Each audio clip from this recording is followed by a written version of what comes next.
안녕하십니까. 행복한 수요일입니다. 구정 연휴의 마지막 날이기도 하지요. 오늘 또 주 안에서 힘있고 또 즐겁고 행복한 날, 또 하나님이 주시는 풍성한 은혜 속에서 놀랍게 승리하는 귀한 날 되시기를 주님의 이름으로 축복합니다. 오늘은 마태복음 2장의 말씀을 통해서 예수님의 탄생에 대한 세 가지 반응이라고 하는 주제로 함께 은혜를 나누도록 하겠습니다. 예수님의 이 땅에 오신 소식을 세상에 미칠 큰 기쁨의 좋은 소식이라고 누가복음 2장에는 말씀하고 있죠. 누구나가 들으면 다 복 있고 행복한 소리여야 된다는 거죠. 왜냐하면 우리의 구원을 이루실 예수님이 이 땅에 오신 거니까 행복하고 설레고 말이죠. 기대가 되는 그런 소식이어야 되는데, 예수님이 막상 이 땅에 오셨을 때 세상의 반응은 그렇게 다 기쁘고 즐겁고 기대에 들떠서 행복한 모습으로 주님의 소식을 듣지는 않았어요. 오늘 마태복음 2장에 보면 세 가지 반응이 나옵니다. 하나는 동방에서 온 박사들의 모습을 봅니다. 이들은 믿음의 반응이었죠.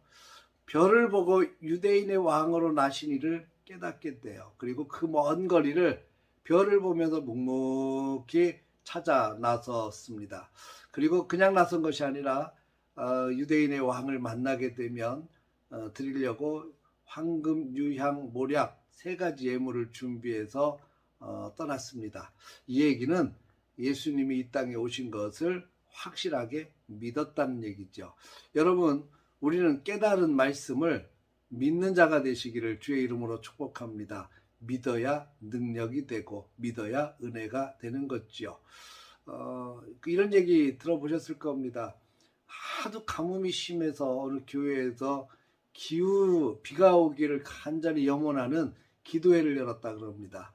많은 사람들이 찾아와서 간절하게 예배드리고 기도하고 하나님 비를 내려주십시오 그렇게 간청을 하는데, 막상 그 현장에 우산을 들고 온 사람은 아이 한 명뿐이었다 그래요.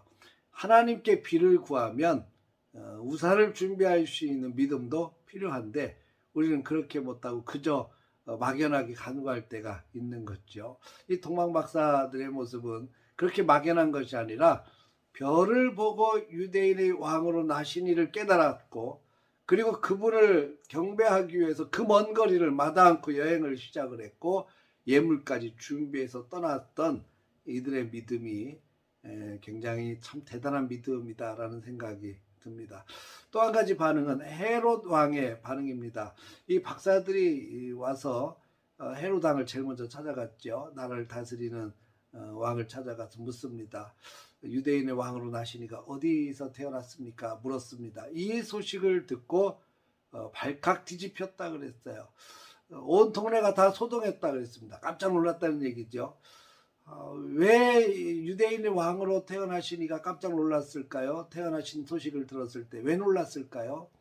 너무 행복해서 놀랐을까요? 귀한 분이 태어나신다고 하니까 너무너무 감사해서 놀랐을까요? 그런 건 아닌 것 같아요. 이 헤롯 왕은 권력자입니다. 다스리는 사람이에요. 유대인의 왕으로 났다는 얘기는 또다시 다스릴 왕이 태어났다는 거 아닙니까?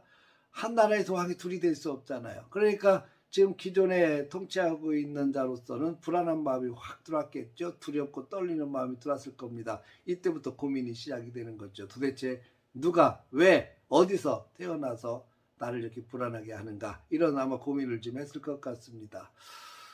결국에는 이 헤롯 왕은 2살 이하의 남자아이를 전부 다 죽이는 끔찍한 살인을 저지르게 됩니다. 두려움에서 출발한 거죠. 사울왕과 닮아 있지 않습니까? 사울왕이 골리앗과 싸우고 나서 이제 전쟁에 승리하고 예루살렘에 돌아오니까 예루살렘 처녀들이 전부 나와서 소리치는데 다윗이 죽인 자는 만만이요 사울이 죽인 자는 천천히로다. 이 소식을 듣고 머리가 확 돌아버린 거 아닙니까?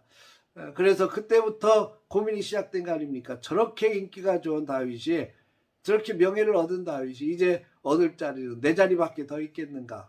왕위를 뺏길 것에 대한 두려움이 휩싸였고 그 두려움과 시기가 결국 다윗을 평생 동안 쫓아다녀가며 죽이려고 그렇게 몸부림치는 참 안타까운 인생으로 바뀌어 버린 것이죠. 헤로드 왕과 사울 왕은 참 닮아 있다는 생각이 듭니다. 안타까운 모습이 있죠. 예수님을 향해서 기대감을 가지고 그 동방에서 온 박사들처럼 나도 가서 경배하겠다 한 말이 진심이었다면 얼마나 좋았을까요? 그런데 그의 마음은 그렇게 되질 않았어요. 또 한 가지 세 번째 생각해야 될 부류는 대제사장과 서기관들입니다. 이 제사장과 서기관들은 말씀에 대해서 굉장히 잘 아는 사람들이에요. 왕이 불러서 물었습니다. 어디서 태어나느냐 이렇게 물었더니 예, 선지자로 하신 말씀 가운데 보니까 베들레헴에서 태어난다고 합니다. 베들레헴에서 태어난다고 하는 예언의 말씀까지도 정확하게 알고 있는 사람들이었어요. 그러나 믿지를 않았어요. 여러분, 많은 정보를 알고 있으면 뭐합니까? 믿지 않는 겁니다. 찌라시 성도의 수준밖에 되지 않는다고 생각하는 거겠죠. 예수님의 복된 소식을 알고 있음에도, 예언의 말씀을 알고 있음에도 믿지 않았던 그들은 결국 하나님 앞에서 능력 있는 삶을 살지 못하게 됩니다. 여러분, 오늘날에도 많은 성도들이 성경을 읽고 쓰고 그리고 말씀을 듣고 수도 없는 수많은 정보들을 갖고 있어도 믿지 않는다면 능력이 되지 못해요. 신앙은 능력입니다. 신앙은 믿는 겁니다. 아는 것만큼 믿어야 되는데 알기는 아는데 믿지를 않으면 전혀 능력이 되지 않습니다. 우리는 능력 있는 삶을 살아야 되겠습니다. 예수님이 이 땅에 오신 것도 믿고 날 위해 십자가 지신 것도 믿고 사흘 만에 부활하신 것도 믿고 다시 오실 예수님도 믿어야 되죠. 우리는 믿음을 가지고 나아가야 합니다. 그래야 능력이 됩니다. 신앙은, 능력 있는 신앙은 믿는 자의 신앙입니다. 믿음이 능력입니다. 하나님께서 우리에게 귀한 날 주셨는데 오늘도 믿음으로 주님을 바라보고 믿음으로 주님과 동행하고 주님께서 나와 함께 하심을 확신하고 믿음을 가지고 발걸음을 옮기는 우리 행복한 날 되시기를 주님의 이름으로 축복합니다. 할렐루야.